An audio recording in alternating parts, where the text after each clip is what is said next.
to the beginning of the literary and panel programming for the Lovecraft Film Festival. This is the 29th year. This is a big deal. I think this is the first year. Yeah, this is the first time we've been at Sonderbar. Thank you all for having us. They opened earlier for us today because as bar they don't open until later. This is great. Thank you. Yeah. Thank you, Sonderbar. We've got one panelist who is on their way, but I think we're going to get started. What is the first panel? Dreamlands in film. Right. Okay. Filming in the Dreamlands. And I'll let everyone introduce themselves. I want to make sure that I'll let you know when we get around to 50 minutes after the hour, and so we want to give people time to go in between, but we'll let them do their thing here. Great, thanks. All right, thank you so much for being here. This is our panel on filming the Dreamlands. And so I think when you think of H.P. Lovecraft and the Cthulhu mythos, you think of horror, the horror genre, and horror movies. But I have always been a big fan of Lovecraft's the works that are sort of often considered their own thing, which are his Dreamlands works. And is anyone, show of hands, is anyone unfamiliar with the idea of the Dreamlands and Lovecraft's Dreamland stories? All right, well, you all know what it is. This is excellent. But to sum up, just to say what we all know. So yeah, these are these stories of his fantasy stories of a mythical world, or his story. Typically, his stories in the vein of inspired by Lord Dunsany. Although he'd actually already started doing these fantasy stories before he knew of Lord Dunsany, and then he was working in a parallel space. Stories like The White Ship, Celiphaze, The Doom That Came to Sarnath, The Cats of Althar, and his one novel in that vein, The Dream-Quest of Unknown Kadath. And these sort of combine elements of an ancient world of mythology, like Sarnath was originally written as a story that took place a long time ago, but then that was sort of retconned as being part of the Dreamlands, so that there is some sort of overlap between these worlds of the distant past and this world that you go to when you sleep, this symbolic world of fantasy. So yeah, that's what we're here to talk about. I am Jason Bradley Thompson. My experience in the Dreamlands is that I did a graphic novel adaptation of the Dream-Quest of Unknown Kadath and some other dream stories. And I'm currently working on a role-playing game, Dreamland, Fairytale, Portal Fantasy Beyond the Wall of Sleep, which is my all Dreamlands, Dunsany and Lovecraft-inspired role-playing game. And I also have several other amazing panelists who will now introduce themselves. Thank you, Jason. My name is Edward Martin. I'm a writer and a film director. And one of the reasons why Jason's brought me here is because in that Dream-Quest of Unknown Kadath is not only Lovecraft's only novel, but it's the only feature film adaptation of that project, and I directed that, inspired by Jason's work. So yeah, I figured you would be asking the other questions that we're talking about. I'm mostly just introducing now, yeah? Yeah, well, let's go through, and we have one or two more people to introduce themselves. And then I would actually like to ask you some questions about making your movie, since it is the only feature film adaptation of a Dreamland story, and maybe even one. And I don't think there's even that many short film adaptations. But let us first. Who are you, person over there at the other end? So, hi everyone. My name is Vanek. I'm a filmmaker. My film, The Outsider Play, was the first film to play at the very first Lovecraft Film Festival. I helped start it with Andrew Migliori and John Stryzik. I've been coming here many, many years. It's great to be back. I am also fortunate enough to be one of the contributors of Jason's Dreamlands RPG, which I totally love. If you're into tabletop role-playing games, it's amazing, and I totally love it a lot. And I'm just really happy to be able to be on this panel and talk about some Dreamland movies that that's come in. And we have one more fourth panelist who's managed to come in here. Captain, you want to introduce yourself? I never really left. It's always been here. Wow, hey, how you doing, folks? For those of you just joining us, I've been here since breakfast. Cody Goodfellow, writer, raconteur, concerned citizen, the past organizer of the Lovecraft Film Festival in San Pedro, and produced and written a couple of short films, including Stay at Home Dad, which had a level and successful run in the male lactation porn community. Taught a lot of people a lot of valuable lessons about acceptance. Yeah, occasionally working in films, occasional actor. Yeah, I'm also... You did anthology about Dreamlands. Yes, I also co-edited with the late great Joe Culver Sr. An anthology called New Maps of Dream, which was intended to not necessarily update, but to revisit the Dreamlands and re-examine the question of what, dreams and, a shared dreaming universe would mean to us in the current day, and about which more later.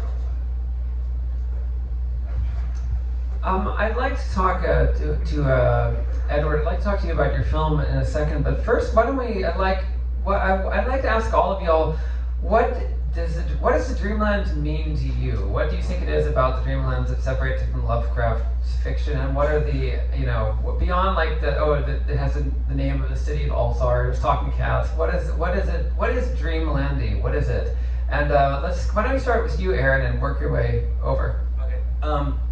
So when I first started reading H.P. Lovecraft stuff in high school, because I was playing the Call of Cthulhu role-playing game, I didn't like the Dreamland material. It wasn't one of my favorite. It wasn't dark enough. It wasn't horror enough. It was still kind of fantasy, Dungeons and Dragons like. But over time, I've kind of circled back to it, and I've enjoyed it quite a bit as something. And what I've seen it is basically what's very interesting is like the Jungian collective unconsciousness that's together. So that's kind of what a lot of Dreamlands is that it's this thing that is kind of part of all of us, created by us. It's like a giant infinite liminal space that people are creating, that some people are able to be aware of it and interact in it and influence it, which in some way might influence other people's dreams, other people's hopes, fears, things like that.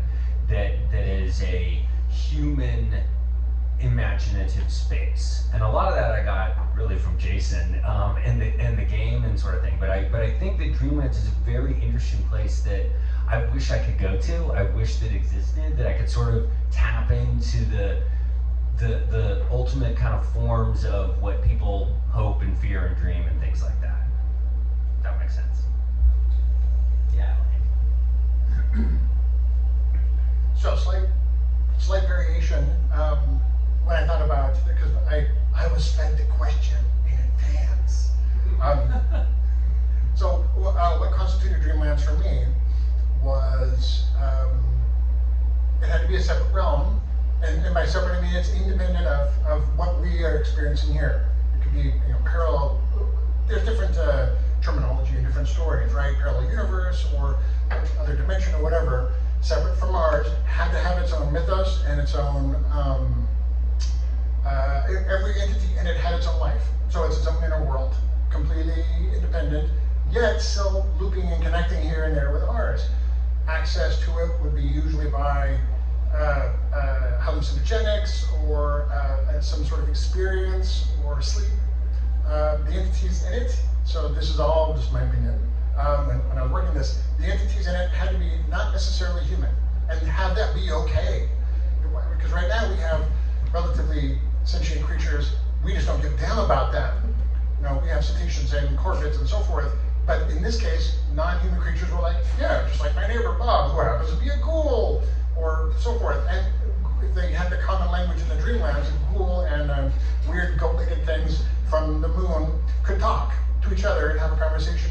Whereas we can't do that here. So it had to have all those qualities in my head to sort of Okay, I think that would qualify as a Dreamlands, and then have a sort of a, no, so I wondered, do I need to have a certain fantasy aspect to it, or can it be a science fiction environment that has those qualities? So that was a question I've been asking myself for the past 72 hours, heavily. All right, party. Can't handle this much girth.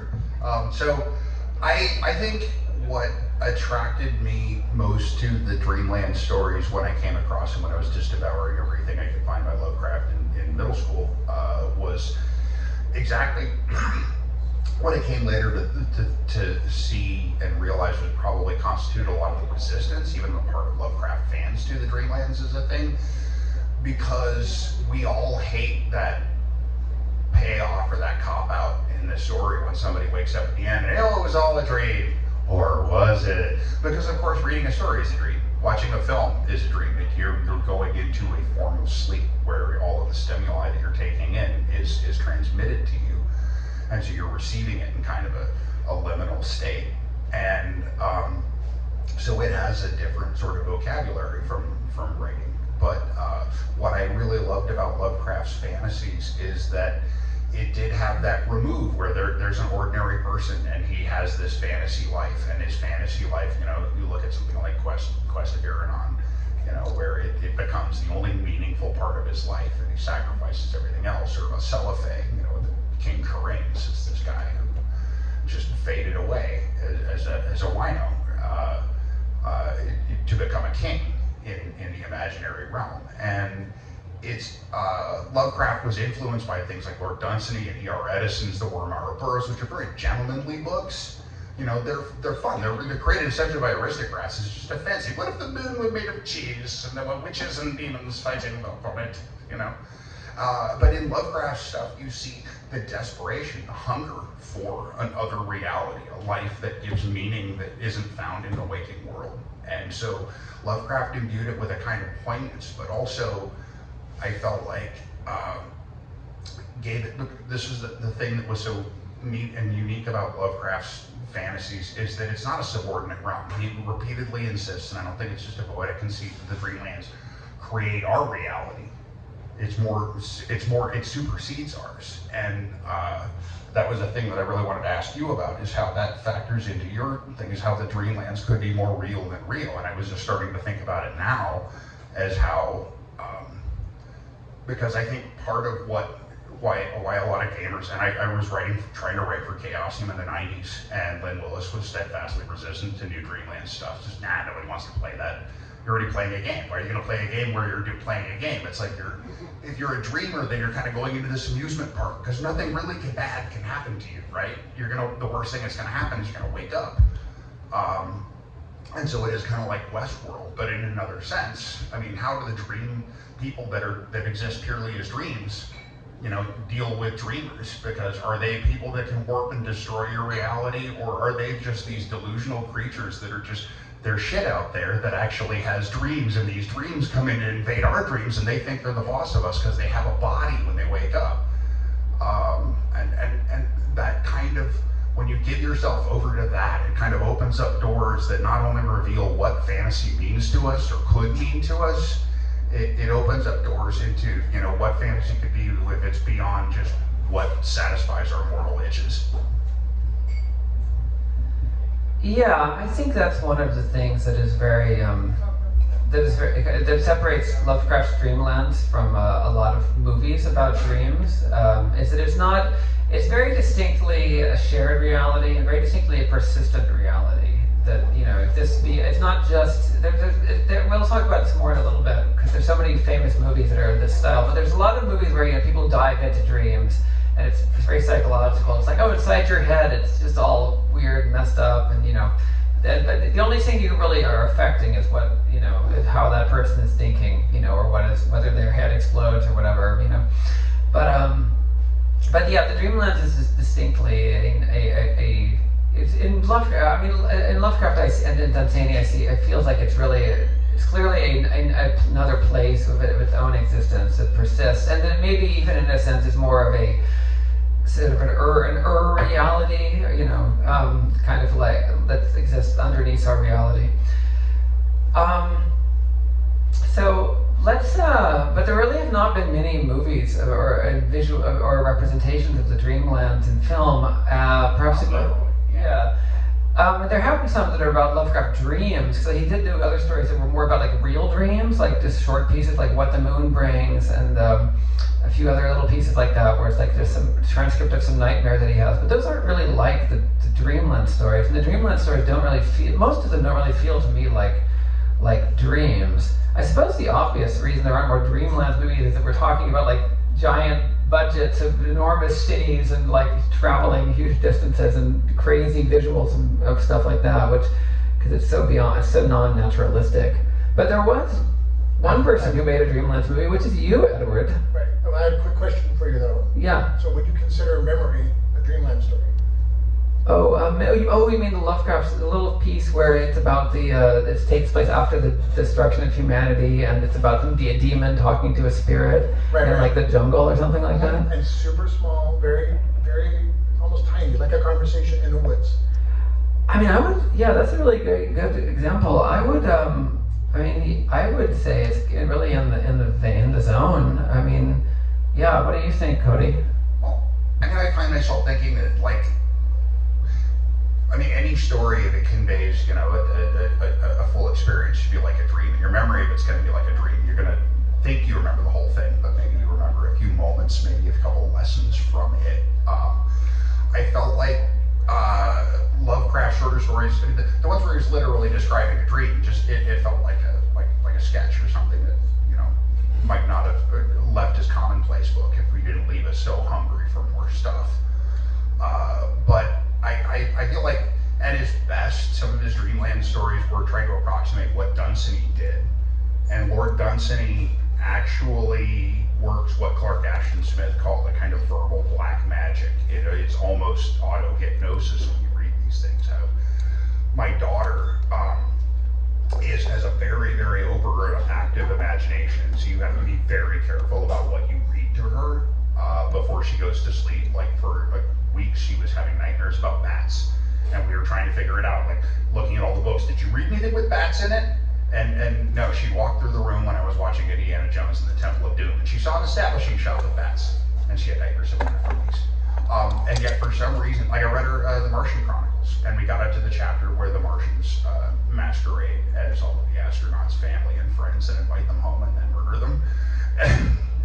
And she told me that she didn't want me to read to her anymore because she didn't feel like she knew what was real. And so and then I was like, well, hey, how about some Lord Dunsany stories? And I started reading her these stories about Mana Yud Sushai and about, you know, Mung and these gods, and something about the intonation itself and about the language and the kind of reality that's set, the way that it's like blowing smoke into a bubble and just setting it adrift. It feels so evanescent compared to anybody else who's trying to tell you a story as a literal experience or something that'll teach you something. And Dunsany was such an exquisite master at that. I think Smith was too, and I think Lovecraft despaired of touching that kind of exquisiteness, and found that he didn't feel like there was any place for it in the world, and then ended up creating the Cthulhu mythos, which is just an essential, just nihilistic smashing of those kinds of crystalline cities and all the lovely people that live there. But I think of like some of Dunsany's stories in the Hashish Eater, which are just, there are stories that you have to be high to enjoy, and there are stories that almost feel like they make you high by reading it, where it's like, oh, there's got to be hashish imbued into the ink or something. But I think Dunsany was the supreme master of doing that, and Lovecraft never really passed beyond a fan stage of doing that. It would have been neat to see him return to fantasy as a master, but I'll jump in real quick. Just, I think a lot of stuff was summarized before we start talking about the movies. The things that I love about the Dreamland stuff that's suggested, and I do recommend, if you have not read Lord Dunsany stuff, to do it. I put it off until I was working on the Dreamlands game for Jason. I read Dunsany, I go, oh my god, this is just wonderful. It is so, just reading his stuff and that evanescent sense feels like I'm walking through the woods and I'm in the middle of Los Angeles. It feels like touching nature. Just reading the prose, it's so evocative, it's so soothing to me, even though there's melancholy, themes of death and mortality in Dunsany, and there's some horror elements. I highly recommend Dunsany. One of the things that I think is so amazing about Dreamlands in general that we've sort of been touching on, a couple things. One is that we all dream. We don't all remember our dreams, but we do. It's just one of these really basic, inherent human things that happens, and that it's just so amazing we can all tap into that. Not everybody can be in an old, dilapidated, farmhouse out in the woods. Not everybody can share the same horrors that are written about in Lovecraft stuff, but everybody dreams at some point, and dreams do affect us. If I have a bad dream and a nightmare and I wake up, it'll set my day. It'll set the mood, and I'll be thinking about it, and it'll be bad. And if I wake up screaming, and I wake my wife up and she's gonna hit me, from a nightmare. But dreams have also inspired, right? Dreams have clearly inspired people and stuff, so that both the good and the bad comes from dream, and I think that's just so powerful, something that can hit people in this way, can hit everybody and actually affect their lives, whether it's just the day or, they create something out of it. So I think it's really cool. So, Edward, if I can ask, why did you make a movie of Dream-Quest of Unknown Kadath? The short answer is because I was possessed by an insanity. I wanted to animate something. I was playing around. I started fiddling with bits and pieces. I had done some stick figure animation. I was starting to learn how to do like clay animation. And then a buddy of mine said, well, we were talking about Dreamcast because I really enjoyed it. And then I started sort of figuring out, like, how am I going to do this? And actually, the one scene I really wanted to know how to do was the Veil of Math scene. It's like, how can I do this? How can I make a clay animation scene like this? And I had two friends who worked at Will Vinton Studios, both of whom sort of intervened and sat me down and said, okay, before you start, you need to give up your whole life if you're going to do clay animation, unless you have the support of an entire company behind you. Think of some other way. And then about that time, actually, I had encountered your comics, because I was also doing a lot of comics work. And I thought, well, wait a minute, I've done some, simple animation using two-dimensional things. So that's when I reached out to you and was like, well, what do you think about this? And you were like, yeah, sure, it's your funeral. I'm paraphrasing. But I started coming together mostly just for fun, and it wasn't until I realized after we recorded voices and did some things like, wow, this is like 100 minutes long, and it sort of fell together that way. It was not initially my intention to have this whole, I'm shocked. I'm shocked and amazed it still exists, people still buy it, I still get orders for it, and I'm just delighted. So I think that really, I know that's yours is the only feature film adaptation of the Dreamlands. Actual part. Yeah, Aaron, you know probably as much about the film festival films as anyone here. Have there been any short films that have been based on Lovecraft dream topics?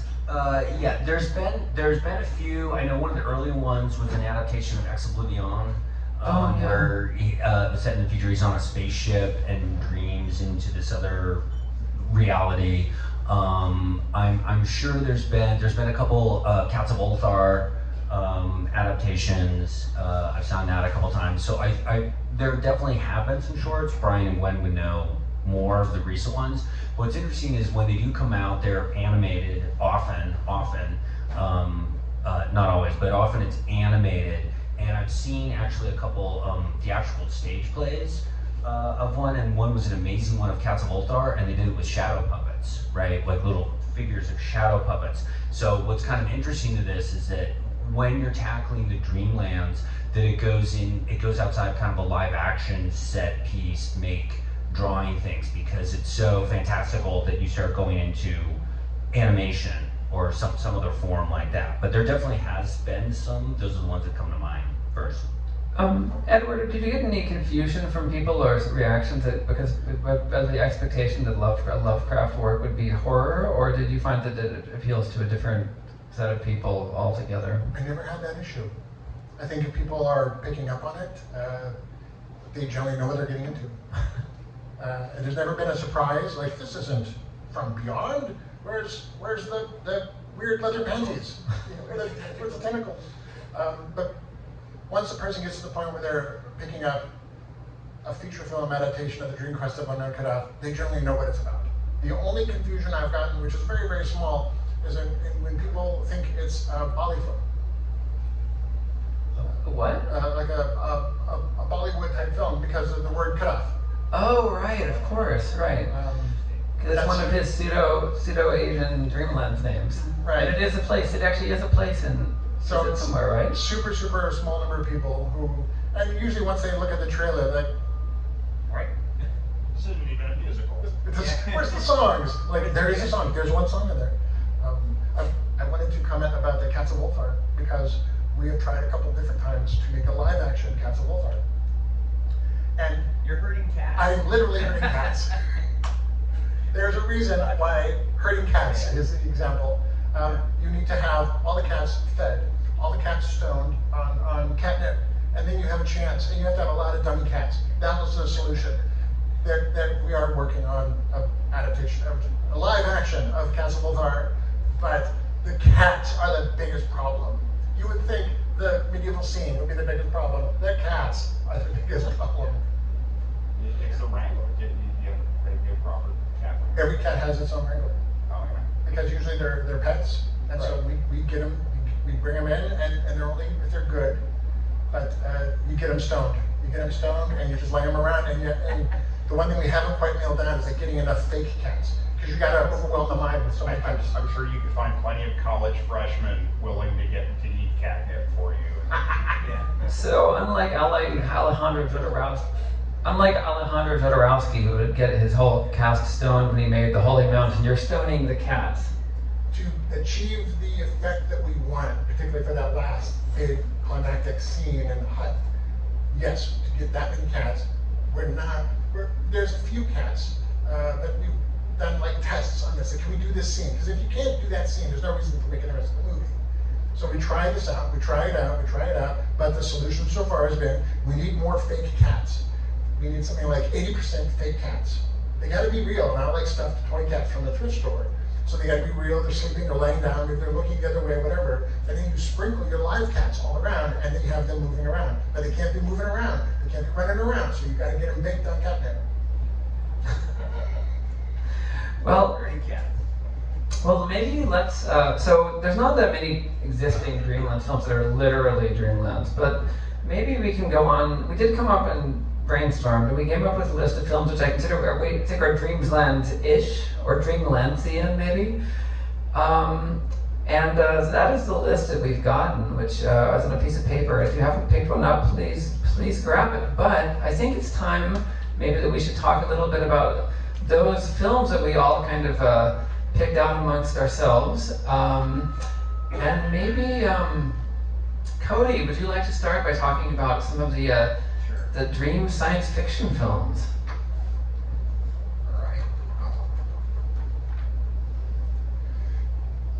Okay, on the subject of dream science fiction stuff, we had Inception, The Cell, and Dreamscape, which all, I mean, in Inception, I mean, each of these has kind of advances the concept that dreams are something that one person's dreams can't be penetrated into by another. And for various purposes, and also, I mean, like The Cell posits that this serial killer was also a master dreamer, the lord of his own domain, and so then it resets the stakes as it's not a life and death thing, but it's about will and imagination. Inception kind of, I mean, it's opened up this grand concept that you can enter into and manipulate other people's dreams, and also that how dreams are layered. But it's weird how it just seemed like everybody was just dreaming about 70s era James Bond snowmobile chases. Dreamscape was probably the most fertile one. It was the one that I probably left on the front of a lot of people's lists, just because, I mean, aside from we're all men of a certain age, but that it did advance this idea that dreams are this other, a shared reality. Not just we can go into your dream, but you could go in there and you could find the president, and that yeah, your skills as a dreamer could alter the reality and change things. And so it was a wonderful way of updating the things that we've seen from Walt Disney, like sort of a Stone with the Wizards battle and stuff, to where making it feel like a concrete, believable thing was neat. I got kind of halfway there, but so yeah. That's what convinced me to put Dreamscape on that list.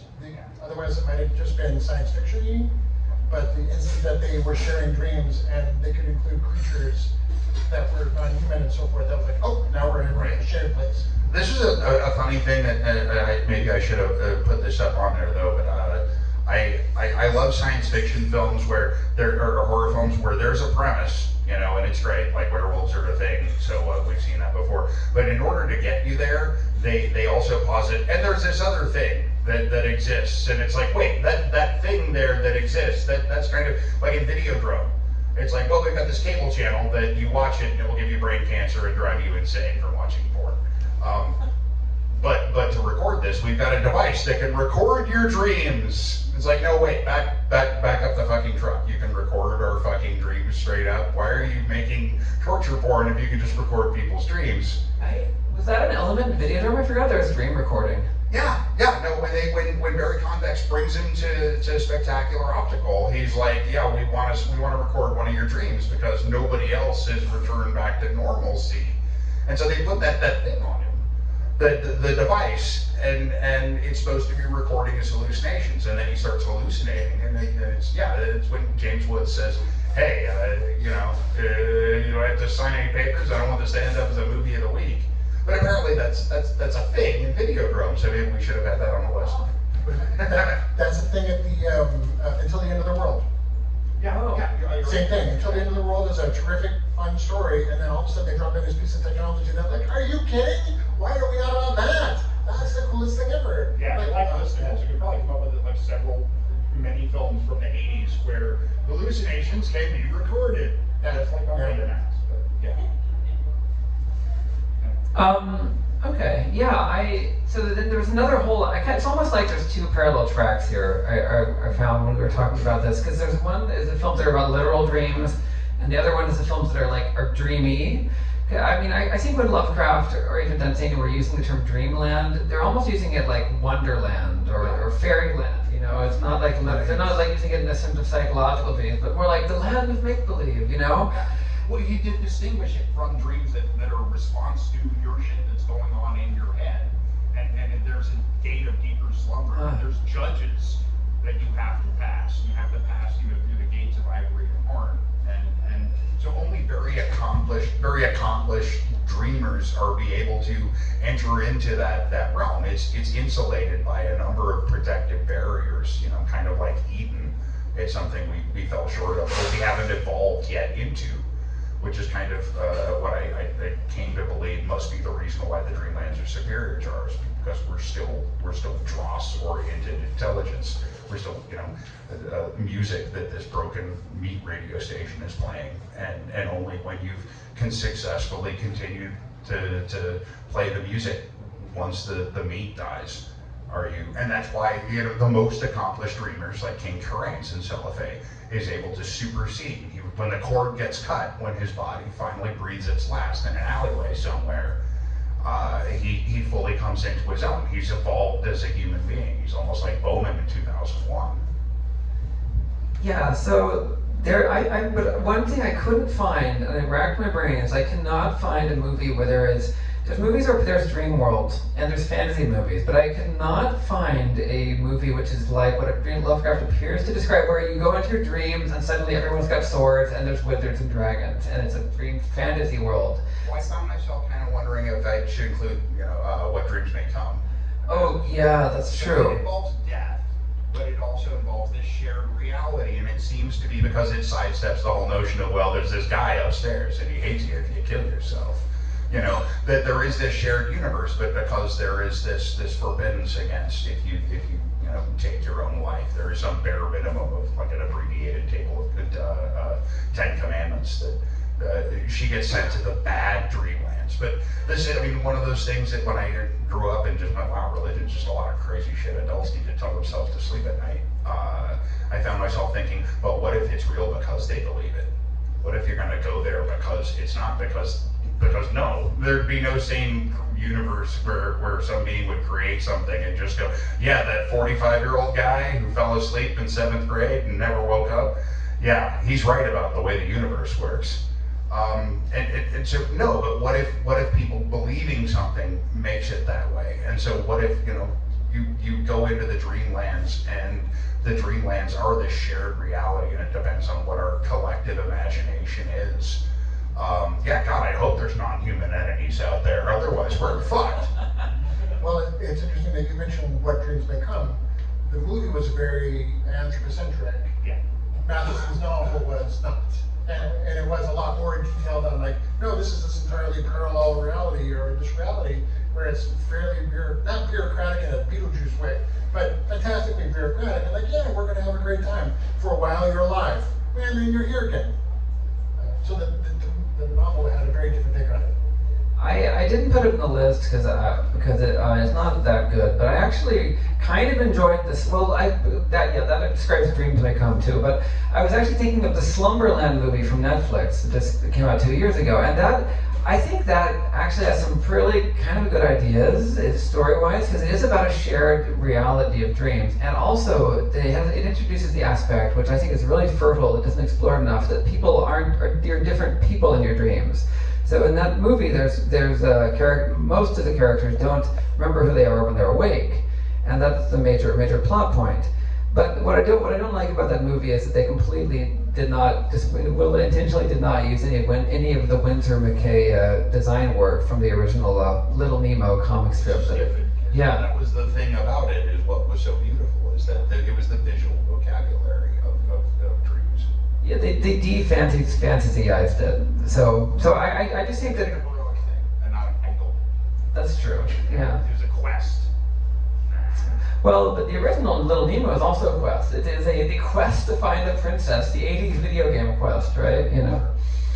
But I just think that yeah, we kind of several of us picked The Neverending Story and Labyrinth as movies which are Dreamlands-like, although they aren't literally about dreams. But they're both portal fantasies where it's about someone who goes to some other place that's really weird.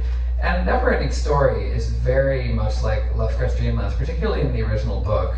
Oh God. Yeah, no, the original book made such a beautiful gimmick out of it. If you've never read it before, the relationship between the boy reading the book, between Bastion reading the book, and Atreyu on the quest, it goes between red and green ink, and it's just it's like a train speeding towards a mountain, and the relationship between the kid reading it is perpetuating this universe, perpetuating this crisis, and so has to partake in the active imagination and gets brought in. And the movie did a yeoman service to it, but the book does go so much further in. I mean, because the point at which Bastion, names the childlike empress and saves the universe, and he saves it when it's down to like a crumb, and he has to rebuild it. But when he rebuilds it, for every wish that he makes, he creates all these unintended consequences, and he has these bittersweet experiences with creating things that would rather not be alive, or creating things he wishes he didn't. But for every wish that he expends, he loses a memory of home, and so he starts to become something. What will he become when he no longer remembers where he came from? Maybe he'll be erased. Maybe he'll reach his final form. But to me, The Neverending Story as a book really kind of fulfilled that promise of, I think, what Lovecraft was trying to do in looking at and examining and refusing to resolve the tension between the material waking world and the world of imagination.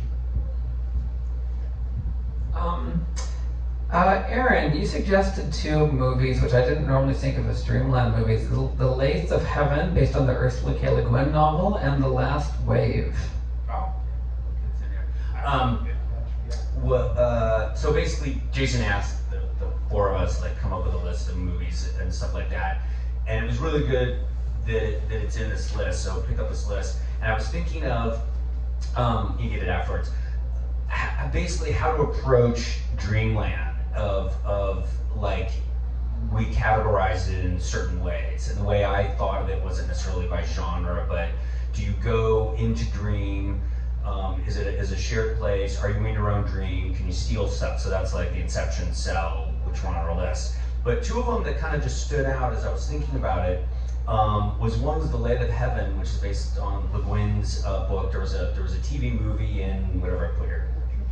I know the first one was 80. And then 2022. I only saw the first one that they made of it, and basically the plot, if you haven't read it, is this guy basically reshapes reality, literally reshapes reality in his dreams, and he's taking these drugs so he doesn't dream, and he meets with a psychiatrist who's trying to cure him, and the psychiatrist thinks, well, if you're reshaping reality, why don't I just get you to make a great reality, right? So I will just try and influence you so you will shape the reality in your dreams to a cool thing where everybody's happy, and of course, things go south.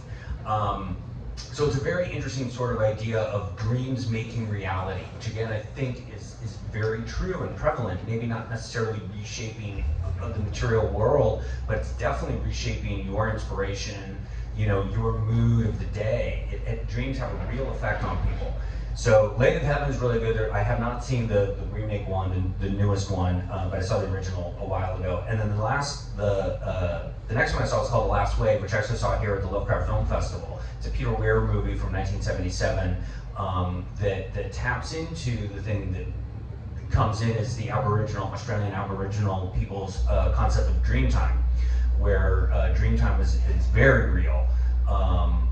That things come in, and I think it's Richard Chamberlain stars in it, where he's a lawyer and is dealing with Aboriginal myths, and dreams are like prophetic. So this dream time is kind of above our reality, and as he taps into it, he's getting kind of a prophecy or seeing an apocalypse that comes in, and the question is he causing it? Or is it being caused by the actions, or he's seen something ahead of time? You know, sort of the Shakespearean idea of, you know, Macbeth's prophecy. Are you actually fulfilling the prophecy, or are you creating it yourself by hearing about it? You hear about it, you go, I'll go do this. So those are both great movies that don't necessarily approach the go into someone's dream or go to your own sort of place, but that dreams have a very large component of the film and the plot that are affecting things. They're really good. Okay, so Lathe of Heaven, because you reminded me of something. I don't know if, so I know part of this was in the movie, but there was an alien species that shows up midway through, the Shellyak, if I remember right. Yeah, they're like turtles. And the thing about them, and this is where it's suddenly, as soon as you mention it, it's like, oh, it totally qualifies in my head. The Shellyak they know what George is. They know that George is a shaper of reality. So that suggested to me, oh, the Shellyak have this ability to tap into this gear space. So the Shellyak are like, oh, you have one of those. I guess you guys don't normally have one of those. But yeah, we do this all the time. What's the problem? And so that was where it sort of felt like, as soon as you mentioned, like, oh crap, yeah. Lathe of Heaven totally taps into it from our perspective. You know, you've got George hallucinating and the doctor manipulating George to make him do things for the doctor and for the world. But like you said, it all goes south very quickly. And in fact, the Shellyak, as the expert dreamers, are the ones that sort of guide George back and kind of bring reality back under control. And that's sort of, think about that, like, okay, you come across a planet where they just invented warp drive and they're fucking everything up and blowing things up, and like, no. Let's tune the dreaming down a bit. Here, listen to some music. That was a good call. Excellent call. And I think Ursula K. Le Guin's fantasy stories are actually very influenced by Lord Dunsany, who she was a fan of. So, like, even her famous story, The Ones Who Walk Away from Omelas, it's not a dream, but it feels like, has that sort of mythic tone to it, you know, only it's sort of being a progressive moral instead of Lord Dunsany's, or Lovecraft's usually conservative or nihilistic morals. Cody, would you like to talk a little bit about dream horror movies? Yeah, sure. We're all living through the 40th anniversary of the first Nightmare on Elm Street film, which I fell asleep watching the first time. But it's a fascinatingly evocative movie that kind of squanders a really amazing concept. But it does tap into this notion of a shared reality. There's a story, the Peculiar Domain. Are you familiar with that? I want to say it could be Shield. It's one of those early British authors. But this guy meets a guy on a train and they have this conversation, and he kind of gets lulled into a trance, and he finds himself wandering through a moor in this desolate town, and then he realizes he's being hunted, and he's being hunted by the guy that he was having a conversation with. Mr. Fuller. 5 minutes. 5 minutes. Okay. So very quickly, these stories, Nightmare on Elm Street, and then Come True, which is a more modern film, a kind of riffing mostly on the aesthetics of 80s stuff, and it's about like a sleep clinic where people with sleep disorders are being treated. There's this notion of this kind of place that they go into where they're prey. Kudos to whoever brought up Dream Scenario, though, which, if you haven't seen it, is one of the ones that taps into a very unique and modern kind of notion or phenomenon is viral dreaming. Dream Scenario has Nicolas Cage as this kind of uninspired, just limping along middle-aged teacher who finds himself appearing in other people's dreams, and they recognize him. And in everybody's dream, it's some sort of catastrophic event is happening: school shooting, tornado, Cthulhu coming back, and they see balding Nicolas Cage walk through their dream, and he doesn't help them. That's all they really remember, is he doesn't help them. And this guy, he doesn't know why they're having dreams about him. At first he becomes a celebrity, and then they really start to turn south on him because somehow he's a symbol of the indifference of the modern world. And it riffed on a story that was kind of a highlight of our book, New Maps of Dream, a story called The Dankness of Dilath by Scott R. Jones, in which it's told from the perspective of residents and denizens of the Dreamlands as they're starting to find their society infected by these weird brain worms. Like, have you seen this man? Which was a viral thing where people were supposedly seeing the same creepy image of a guy in their dreams and thinking it was a transmission.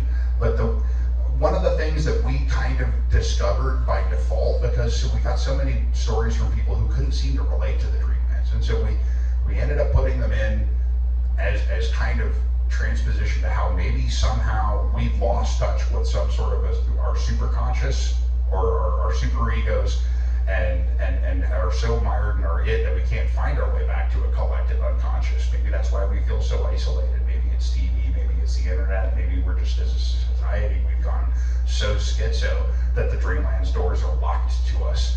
But also, when we get in there, there's gonna be billboards and memes and QR codes and crap.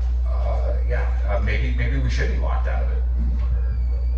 Well, we have limited time, and I hope maybe we can get into a few questions. But before that, I wanted to mention that there is one other official Dreamlands movie which is coming out, and that is by a German filmmaker called Huan Vu. It's just called The Dreamlands. It's an original story, but it is set explicitly in Lovecraft's Dreamlands, and it has been in production for a long time, for like 10 years. But apparently there is a trailer online which just launched, it dropped I think last year, and it basically set in the 1920s. And the premise is there's a doctor who she is studying the sleeping sickness epidemic, which was a real thing in the 1920s. But in this movie, she talks to an old man who says it's all tied. He says it's all because of the Dreamlands. There's this magical realm that it's all tied to the Dreamlands, and so she ends up going into the Dreamlands to try to cure this sleeping plague. So that's all I know about it. You can go Google it and you YouTube it and watch the trailer. Real quick, I'll say that Juan Vu, the directors in Germany, made Die Farbe, the Color Out of Space adaptation that played here and is amazing, and I think it's still available. So it's the same director who did Die Farbe, a great World War II adaptation of Color Out of Space. Same director. Well, we've listed some other movies that one or two of us suggested in the list handout. But so that's your homework. But before we go, does anyone have any questions? Has anyone seen any of us in your dreams, like Nicolas Cage? Would you like to? Yeah. Let's turn the machine on. Well, is there one more movie on the list that somebody you would all like to call out, or name drop, or tell everyone to watch? Aaron, do you want to start? What did we miss? Why are you starting with me?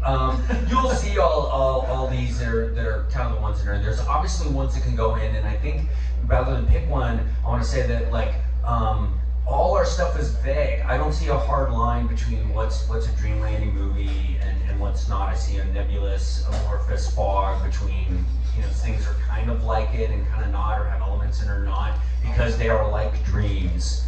They are like our dreams, which some people are extremely real, and some of them aren't. And I think a lot of the movies are the same way.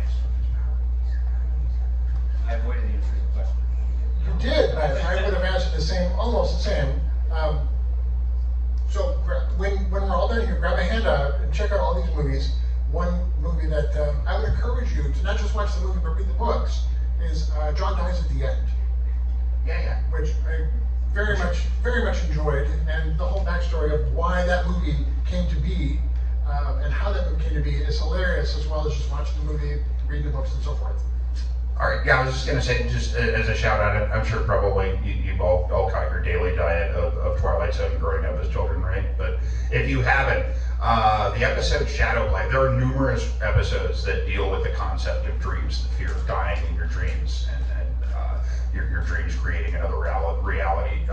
My all-time favorite Twilight Zone episode is Shadow Play, in which a very young Dennis Weaver is about to be sentenced to die, or sentences to be carried out for murder, and his only defense is that this is a nightmare that he's having, and it's a recurring nightmare, and it happens every night, and they change the cast, but he can't stop it, and so everybody has to deal with, his defense attorney has to deal with, maybe it's true. What if we kill him and it is going to end it, but it's all going to start over again, and that's our only reality, is just being hand puppets in this guy's fucking nightmare, and that's really all we are. One of my favorite movies, Dreamland, Alejandro Jodorowsky. All his movies, once I didn't see them until a few years ago. That to me is what a sort of modern Dreamland would look like, especially. It's a symbolism. Yeah. There's so much more symbolism and iconography, and what these things do to our subconscious, the dialogue they have with our back brain that our forebrain isn't even having, that makes any film that he did into a fever dream. Absolutely. Yeah, so weird and non-naturalistic, and just a world where magic rituals coexist with comic books and wildly divergent costuming styles and really mystical and grandiose and wild, weird. Well, I think we are cutting into the next panel's time, so thank you so much, everyone. Come and say hi to us and pick up. We've got books and DVDs if you want.